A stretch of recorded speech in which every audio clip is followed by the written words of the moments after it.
నెల్లూరు జిల్లా బుచ్చిరెడ్డిపాలెం మండలంలోని రామచంద్రపురం గ్రామంలో ఇంటింటికి మన ప్రభుత్వం కార్యక్రమాన్ని కోవూరు ఎమ్మెల్యే వేమిరెడ్డి ప్రశాంతిరెడ్డి నిర్వహించారు. ఇంటింటికి వెళ్లిన ఎమ్మెల్యే గత 2 ఏళ్లలో కూటమి ప్రభుత్వం అమలు చేసిన సంక్షేమ అభివృద్ది కార్యక్రమాలను ప్రజలకు వివరించారు. అనంతరం మాట్లాడుతూ గత ప్రభుత్వంపై విమర్శలు గుప్పించారు. గత ప్రభుత్వ హయాంలో 5 ఏళ్ల పాటు డిఎస్సి నిర్వహించలేదని ఎమ్మెల్యే వేమిరెడ్డి ప్రశాంతిరెడ్డి విమర్శించారు.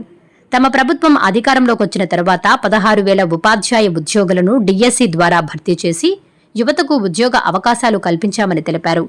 గత 5 ఏళ్లలో డిఎస్సి ఎందుకు నిర్వహించలేదో ముందుగా సమాధానం చెప్పాలని, ఆ తరువాత ప్రస్తుత డిఎస్సిపై మాట్లాడాలని ప్రతిపక్ష నేతలకు సూచించారు. కష్టపడి ఉద్యోగాలు సాధించిన అభ్యర్థుల మనోధైర్యాన్ని దెబ్బతీసే విధంగా వైసీపీ నాయకులు వ్యవహరిస్తున్నారని ఆమె ఆరోపించారు. ప్రభుత్వం అమలు చేస్తున్న సూపర్ 6 పథకాలు ప్రజల్లో విశేష ఆదరణ పొందుతున్నాయని, ప్రతి వర్గానికి లబ్ధి చేకూరుతోందని పేర్కొన్నారు.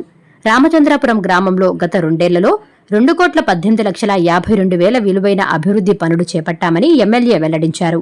కూటమి ప్రభుత్వం చేస్తున్న అభివృద్ది సంక్షేమ కార్యక్రమాలను ప్రతి ఇంటికి తీసుకెళ్లాలని పార్టీ కార్యకర్తలకు పిలుపునిచ్చారు. ప్రభుత్వం ప్రజలకు అందిస్తున్న సంక్షేమ పథకాలపై అవగాహన కల్పించాలని సూచించారు. ఈరోజు 2 ఏళ్ల మన ప్రభుత్వం నమ్మకం గురించి బుచ్చిరెడ్డిపాలెం రామచంద్రాపురంలో 20వ వార్డులో ప్రజలకి ప్రభుత్వం ఎలా ఉంది అని కనుక్కోవడానికి ఇక్కడికి రావడం జరిగింది. ఈ కార్యక్రమానికి విచ్చేసిన ప్రతి ఒక్క కూటమి నేతలకు ధన్యవాదాలు తెలుపుకుంటున్నాను. అలాగే రామచంద్రాపురం గ్రామ ప్రజలకందరికీ కూడా ధన్యవాదాలు తెలుపుకుంటున్నాను. ఈరోజు మనం అధికారంలోకి వచ్చి 2 సంవత్సరాలు పూర్తయింది. 2 సంవత్సరాల ముందు రాకముందు మనం ఒకవైపు సంక్షేమము, మరోవైపు అభివృద్ధి 2 సమపాళ్ళల్లో చేస్తాము అని మీ దగ్గరకు వచ్చి మిమ్మల్ని ఓట్లు అడిగి మేము ఆ ఓట్ల ద్వారా గెలవడం జరిగింది. అదేవిధంగా ఈరోజు సూపర్ 6 సూపర్ హిట్ చేస్తామని మీ ఇంటింటికి వచ్చి ఎలక్షన్ ముందు చెప్పడం జరిగింది. ఈరోజు తిరిగి అవి జరిగాయా లేదా అని మిమ్మల్ని అడగడానికి ముఖ్యమంత్రి చంద్రబాబు నాయుడు గారు మమ్మల్ని అందరినీ మీ దగ్గరికి పంపించడం జరిగింది.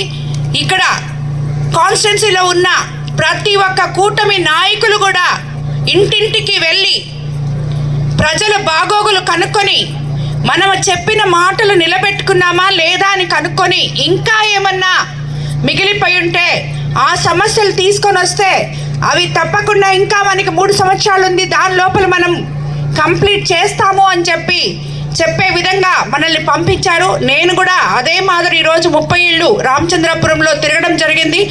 ప్రతి ఒక్క నాయకుడు కూడా తలెత్తుకొని గర్వంగా మేము ఈ పనులు చేశాం, మీకు ఇంకేమన్నా సమస్యలు ఉన్నాయా అని చెప్పి కనుక్కొని ఆ సమస్యలు ఏమన్నా ఉంటే తిరిగిన నాయకులు ప్రతి ఒక్కరూ అర్జీల రూపంలో ఎమ్మెల్యే దగ్గరికి తీసుకురావాలని చెప్పి కూడా మీకు అందరికీ నేను తెలియజేసుకుంటున్నాను. అదేవిధంగా ఈరోజు మనం సూపర్ 6 సూపర్ హిట్ అనే దానికి 4,000 పెన్షన్ ఇస్తున్నాం. తల్లికి వందనం, ఎంతమంది పిల్లలు ఉంటే అంతమంది పిల్లలకి ఇవ్వడం జరిగింది. అదేవిధంగా అన్నదాత సుఖీభవ కింద వాళ్ళ అకౌంట్లలో, రైతులు అకౌంట్లలో డబ్బులు వేయడం జరిగింది. మత్స్యకార సేవలో, ఆటో సేవలో, స్త్రీ శక్తి కింద మహిళలందరూ ఉచితంగా బస్సులో ప్రయాణం చేపిస్తామని చెప్పాం, అది చేశాం.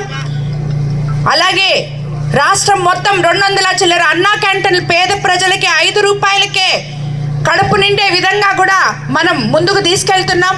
ఇవన్నీ ఒక ఎత్తు అయితే మెగా డిఎస్సి ద్వారా 16,000 మందికి ఉద్యోగాలు ఇవ్వడం జరిగింది. డిఎస్సి అంటేనే ఏంటో తెలియకుండా 5 సంవత్సరాలు కాలాన్ని గడిపేసిన నేతలు ఈరోజు డిఎస్సి గురించి మాట్లాడుతున్నారు. అసలు ఇన్ని రూల్స్ ఇవన్నీ తెలిసినప్పుడు ఎందుకు పెట్టలేదు 5 సంవత్సరాలు ముందు డిఎస్సి అని చెప్పి డిఎస్సి పోరాటం చేసిన నేతలందరినీ నేను అడుగుతున్నాను. మీకు అసలు అర్హత ఉందా డిఎస్సి గురించి మాట్లాడడానికని కూడా నేను గత ప్రభుత్వం నేతల్ని నేను అడుగుతున్నాను. ఎందుకంటే ఇంత తెలిసినప్పుడు, ఇంతమంది టీచర్లు వెయిట్ చేస్తున్నప్పుడు మీరు ఎందుకు మెగా డిఎస్సి పెట్టలేదు 5 సంవత్సరాల్లో? ప్రాబ్లం ఏంది? ఫస్ట్ దానికి సమాధానం చెప్పి జరిగిన డిఎస్సి గురించి తర్వాత మాట్లాడుతారు మీరు. ముందు దానికి సమాధానం చెప్పాలని చెప్పి ప్రతిపక్ష నేతలకు అందరికీ నేను ఈరోజు అడుగుతున్నాను. ఎందుకంటే నిన్ననే చూశారు, మన నెల్లూరు జిల్లాలో పెద్ద ర్యాలీ ఒకటి చేశారు. అసలు డిఎస్సి గురించి అని చెప్పి నోర్లు చించేసుకొని మాట్లాడారు. అసలు ఏం చేస్తున్నారే మీరందరూ? మినిస్టర్లుగా ఉన్నారు, జిల్లా అధ్యక్షులుగా ఉన్నారు, అదేవిధంగా ఎంతోమంది అందరూ ఉన్నారు. ఆ రోజు ఎందుకు మీరు మెగా డిఎస్సి పెట్టలేదు అని చెప్పి నేను అడుగుతున్నాను. ఈరోజు డిఎస్సి గురించి ఇంత తెలివితేటలతో నాలెడ్జ్తో మాట్లాడుతున్న ప్రతి ఒక్క నాయకుడిని మనం 16,000 మందికి డిఎస్సి ఇచ్చి 16 × 4,000 అంతమంది లబ్ధి పొందుతున్న ఈ మెగా డిఎస్సి ఎంతో కష్టపడి టీచర్లు ఉద్యోగాలు తెచ్చుకుంటే వాళ్ళ అభిమానాల మీద, వాళ్ళ మనోధైర్యం మీద దెబ్బ కొట్టడానికి ఈ మెగా డిఎస్సి గురించి మీరు మాట్లాడుతున్నారని చెప్పి నేను తెలియజేసుకుంటాను. అలాగే మన ప్రభుత్వం అధికారంలోకి వచ్చిన తర్వాత ఇప్పుడు ఈ రామచంద్రపురంలోనే ఒక ఎగ్జాంపుల్, ఎన్నో సంవత్సరాల నుంచి ఈ కాలనీ పుట్టినప్పటి నుంచి ఒక్క రోడ్ వేసిన పాపని పోలేదు. ఈరోజు మన ప్రభుత్వం, మనం అధికారంలోకి వచ్చిన తర్వాత మన ముఖ్యమంత్రి చంద్రబాబు నాయుడు గారు ఈరోజు ఇక్కడ ఈ రామచంద్రపురంలో సుమారు మున్సిపల్ డిపార్ట్మెంట్ ద్వారా 10 లక్షలు నుడా నిధులతో సీసీ డ్రైన్లు, 8,50,000తో 15th finance SC sub plan ద్వారా నిధులతో సీసీ డ్రైన్లు, 33,97,000తో 4 సీసీ రోడ్లు, మొత్తం 62,47,000తో ఆల్రెడీ రామచంద్రపురంలో సీసీ రోడ్లు, డ్రైన్లు వేయడం జరిగింది. ఇంకా మిగిలినవి కూడా తప్పకుండా ఇప్పుడు ఇచ్చారు స్థానిక ప్రజలు. అవి కూడా చేస్తామని మీకు నేను తెలియజేసుకుంటున్నాను.